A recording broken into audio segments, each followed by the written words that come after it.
तो इसका आ जाएगा बच्चे 47 इंटू, क्योंकि येलो है तो येलो के आगे देखो क्या है, 4 है, 4 लिख लिया।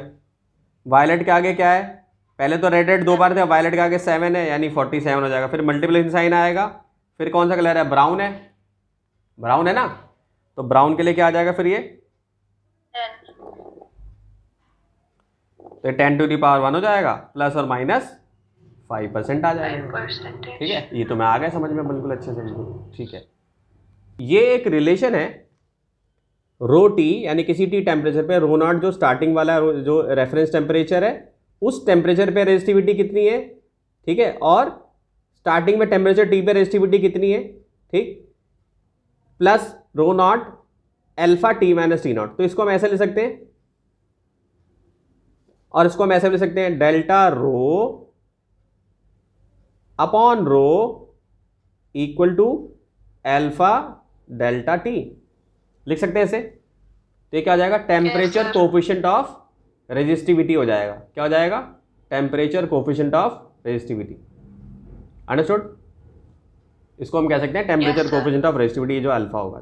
तो इसका न्यूमेरिकल में यूज होना है। अब इसी को देखो रेजिस्टेंस के टर्म्स में लिख सकता हूं मैं, R T minus R naught upon R naught equal to alpha T minus T naught. ठीक है, इसको इसके तरीके से भी मैं लिख सकता हूं, रेजिस्टेंस के टर्म्स में भी लिख सकता हूं। ठीक है, ठीक है। मेटल्स के केस में जो टेम्परेचर कोफिशिएंट ऑफ रेजिस्टिविटी है वो पॉजिटिव होता है। ये क्वेश्चन भी इस साल जेई में पूछा हुआ है, थोड़ा सा चेंज करके इन्होंने सेमीकंडक्टर और इंसुलेटर का भी पूछ दिया है, लेकिन ये क्वेश्चन आया है, यहीं से उठा के उन्होंने बना दिया है। ठीक, तो ये आपको ध्यान रखना जो है। तो टेम्परेचर जो है अल्फा क्या होता है इसके लिए, पॉजिटिव होता है, हमेशा याद रखना जो है। ठीक, और सेमीकंडक्टर के केस में क्या होता है, और कंडक्टर के केस में, तो ये जो टेबल 3.1 है, इससे आपको डेटा निकाल के याद रखना है। टेबल 3.1 बहुत इंपॉर्टेंट है, इसी से जेई में इस साल क्वेश्चन आया है 2020 में सितंबर में। ठीक है, जिसमें आपको यही पूछा गया कि टेम्परेचर कोफिशिएंट ऑफ रेजिस्टिविटी क्या है, ये एनसीईआरटी से उठा के बना दिया उन्होंने। ठीक है, तो डेटा भी याद होना चाहिए। ठीक है, अब आते हैं, इसमें 3 ग्राफ है एनसीईआरटी में, बहुत इंपॉर्टेंट ग्राफ है ये, जिसमें से एक ग्राफ जो है फिगर 3.9, 3.10 और 3.11, ये बहुत इंपॉर्टेंट ग्राफ है तीनों, क्योंकि ये तीनों के तीनों ही बोर्ड में आए हुए हैं। ठीक, जैसे कि ये पहला ग्राफ, ठीक, ये भी सीबीएसई में पूछा हुआ है, सीधा ये आ जाएगा आपको लिखा हुआ कि resistivity of copper as a function of temperature. तो देखो इस केस में जो रेजिस्टिविटी है, इसके ग्राफ जो है यूं जाएगा, तो स्लोप इसका देखोगे, अगर आप ध्यान से स्लोप अगर इसका देखोगे तो ये इंक्रीजिंग है, इंक्रीजिंग स्लोप है। ठीक है, ऐसे इंक्रीजिंग स्लोप है, इंक्रीजिंग है ना स्लोप, ठीक है, तो इसका इंक्रीजिंग स्लोप है। ठीक, दूसरा जो ग्राफ है ये भी सीबीएसई में पूछा है, इसमें नाइक्रोम क्या होता है, नाइक्रोम एक तरीके का एलॉय होता है ना, निकल क्रोमियम, ठीक है, निकल आयरन क्रोमियम, नाइक्रोम जो हो गया, ठीक है, एलॉय होता है, 3 चीज़ों से मिलकर बना होता है, क्रोमियम से, आयरन से, निकल से। ठीक है, सो निकल आयरन और क्रोमियम से मिलकर बना होता है। तो इसका ग्राफ भी तुमसे पूछ सकते हैं, ऑलरेडी पहले भी पूछा जा चुका है। तो इसका ग्राफ जो होगा, इसमें ये इस तरीके से लाइन इसकी बनेगी। ठीक है, फिर सेमीकंडक्टर के केस में अभी मैंने बताया था कि रेजिस्टिविटी के साथ जो है कम होता है, यानी रेजिस्टिविटी और टाइम का अगर ग्राफ हम देखें तो इसकी रेजिस्टिविटी जो होती है डिक्रीज हो जाती है टाइम के साथ में। ठीक है, किसकी, सेमीकंडक्टर की। अब इस सब को हमें एक्सप्लेन करना है कि आखिर ये ऐसा होता क्यों है। ठीक है, इन सारी चीजों को हमें एक्सप्लेन करना है कि आखिर में ऐसा क्यों हो रहा है। ठीक है, तो एक फॉर्मूला बच्चे मैंने बताया था आपको, रो इक्वल टू 1 अपॉन सिग्मा, ये बताया था मैंने पहले डेरिवेशन में। जो रो होता है उसको 1 अपॉन सिग्मा के इक्वल मैंने बताया था। यस सर, ठीक, कंडक्टिविटी। हाँ, और रो इक्वल टू ये भी बताया था,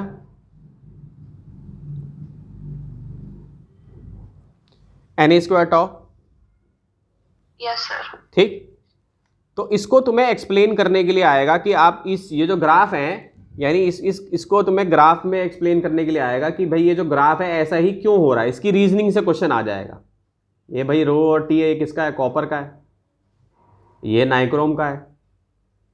ठीक है, ये नाइक्रोम का है, ये रेजिस्टिविटी है, यहाँ टाइम है, ये नाइक्रोम का है तुम्हारा। ठीक, और ये वाला जो है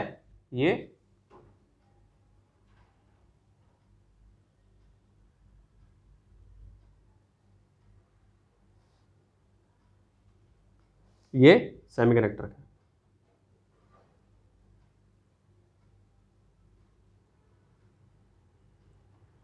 ठीक, तो इन तीनों को तुम्हें इससे एक्सप्लेन करना पड़ेगा, जो कि मैं अभी तुम्हें एक्सप्लेन करके सिखाऊंगा। ठीक है, इस फॉर्मूले से आपको एक्सप्लेन करना पड़ेगा, रीजनिंग देनी पड़ेगी, और यही क्वेश्चन बोर्ड में आया होगा। तो तीनों ग्राफ हमने समझे, अब उसको रीजनिंग से हमें समझाना है कि भाई ऐसा क्यों हो रहा है कि जो मेटल के केस में ये इंक्रीज कर रहा है, यानी रो टाइम के साथ कैसे इंक्रीज कर रहा है। तो ये फॉर्मूला होता है हमारा, इसको मैंने अलग अलग करके लिख लिया, रो इनवर्सली प्रोपोर्शनल टू लिख दिया नंबर ऑफ फ्री इलेक्ट्रॉन्स के और टॉ के। ठीक है, तो अगर मेरा टॉ डिक्रीज करेगा तो ऑब्वियसली मेरा रो इंक्रीज करेगा।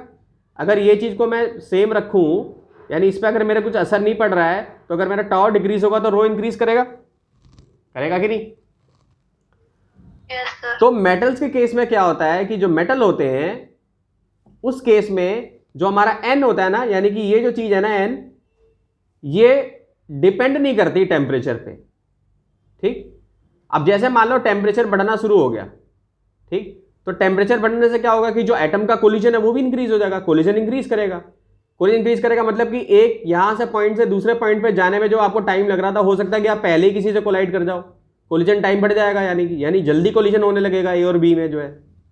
ठीक है, तो जब ये होगा तो टॉ घट जाएगा मेरा, जो टाइम पहले मुझे एक पॉइंट से दूसरे पॉइंट पे जाने में ज्यादा टाइम लग रहा था, यानी लास्ट टाइम लग रहा था मुझे, अब लेस टाइम लग रहा है मुझे इस पॉइंट से इस पॉइंट पे जाने में, तो टॉ मेरा घट जाएगा। तो ऑब्वियसली मेरा टॉ घटेगा तो ये मेरा इंक्रीज हो जाएगा, रेजिस्टिविटी मेरी बढ़ जाएगी।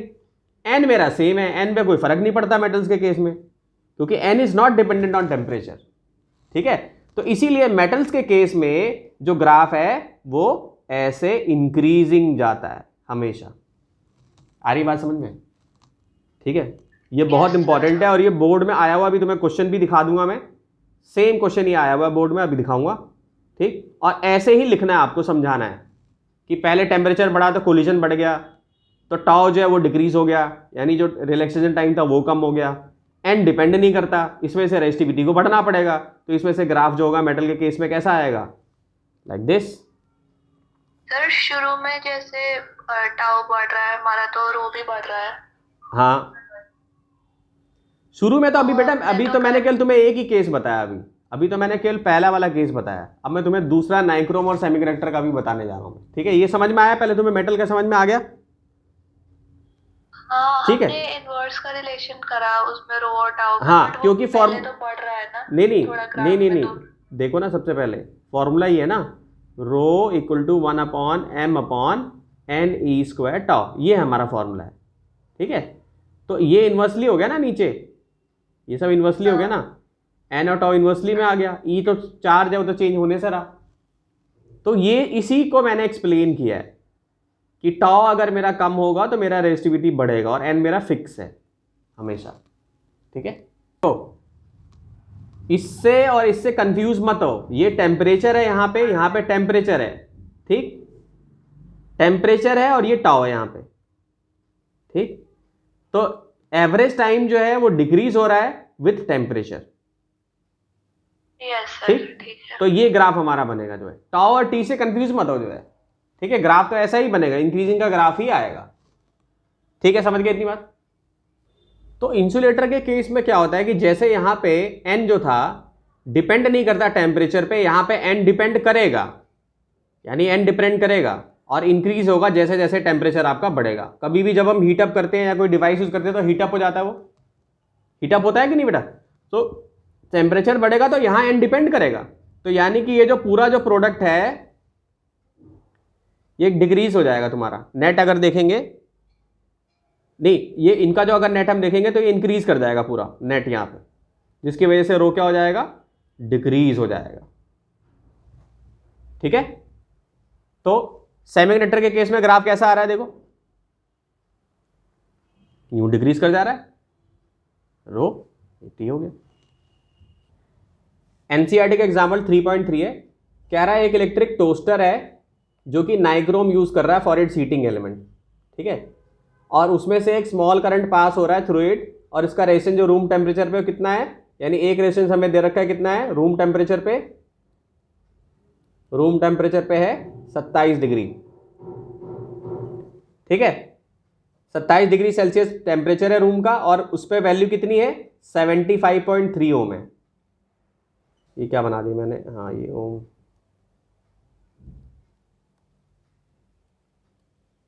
$75.3 ओम हो गया, ठीक है। अब इस टोस्टर को कनेक्ट किया किससे, 230 वोल्ट वोल्टेज से सप्लाई कनेक्ट कर दिया इसको, और करंट सेटल हो रहा है कितनी देर में 2.68 एम्पियर में जो है करंट जो है इसका सेटल हो रहा है, यानी कि आई की वैल्यू जो है वो 2.68 हमें दी हुई है। कितनी दे रखी है 2.68 एम्पियर हमें दे रखा है। तो कह रहा है what is the steady temperature of the nichrome element, ठीक, steady temperature of the nichrome element, और क्या बोला है टेम्परेचर कोएफिशिएंट यानी अल्फा हमें दिया हुआ है। अभी हमने फॉर्मूला पढ़ा था ऊपर जो है rho T minus rho naught upon rho naught equal to alpha T minus T naught, ये पढ़ा था फॉर्मूला हमने, ठीक। Yes sir. तो यहां पे रो की जगह पे रेजिस्टेंस दिया हुआ है, यानी कि यहां पे R T minus R naught upon R naught equal to alpha T minus T naught है। आ रही बात समझ में?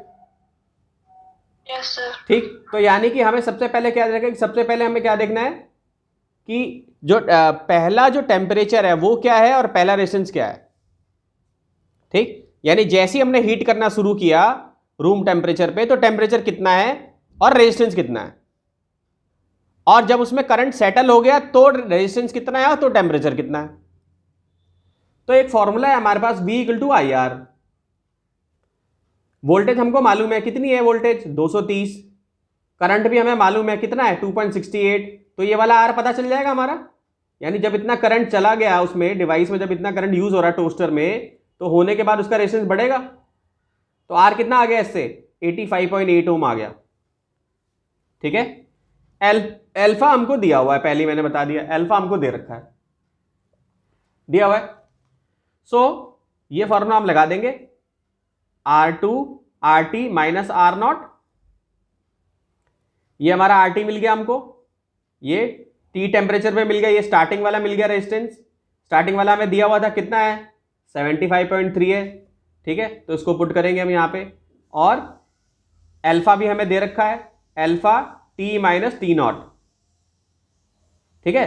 तो स्टार्टिंग का टेम्परेचर भी हमें दिया हुआ है, स्टार्टिंग का टेम्परेचर कितना है हमारा 27 डिग्री सेल्सियस है, ये वाला टेम्परेचर हमें निकालना है। एनसीईआरटी ने T2 लिया, मैंने T ले रखा है, नीचे यहाँ पे आर नॉट हो जाएगा, ठीक है। अब इसमें अगर वैल्यूज डाल दो तो आंसर आ जाएगा, फटाफट डालो वैल्यूज की। आर टी की वैल्यू हो जाएगी 85.8 माइनस 75.3 अपॉन 75.3, अल्फा की वैल्यू दी हुई है कितनी है 1.70 into 10 to the power minus 4 और इक्वल टू अल्फा, तो नीचे आ गया T माइनस 27, ठीक है। अब ये T निकाल के दिखाओ बच्चे, तो सॉल्व करके 847 आंसर आ जाएगा इसमें इजीली, ठीक है। अब जरा ये वाला करो 3.4, इसी टॉपिक से रिलेटेड है, 3.4 करो। तो सेकंड वाला जो केस है ये भी बिल्कुल ऊपर वाले के कॉन्सेप्ट के जैसा, इसमें भी अप्लाई करना है। कह रहा है कि प्लेटिनम वायर का रेजिस्टेंस दे रखा है आइस पॉइंट पे 5 ओम में, ठीक है। यानी कि एक होता है हमारा आर नॉट, एक होता है आर टी हमारा, ठीक है। आर टी होता है हमारा फाइनल वाला और आर नॉट होता है हमारा शुरुआत वाला, ठीक है। तो हमें कितना दे रखा है 5 ओम दिया हुआ है, तो फॉर्मूला हम कैसे लिखेंगे, यही जो फॉर्मूला अप्लाई करेंगे R T minus R naught, T minus R naught upon R naught equal to alpha T minus T naught, ठीक है। सो एक हमें वैल्यू दे रखी है कितनी है 5 ओम है, और स्टीम पॉइंट पे कितना दे रखी है 5.23 दी हुई है हमें वैल्यू, कितनी दे रखी है 5.23 दे रखी है, ठीक। और calculate the temperature of the bath, ये हमें बताना है, ठीक। तो सेम यही फॉर्मूला अप्लाई करो, देखो आंसर आ रहा है, देखो आंसर आ रहा है।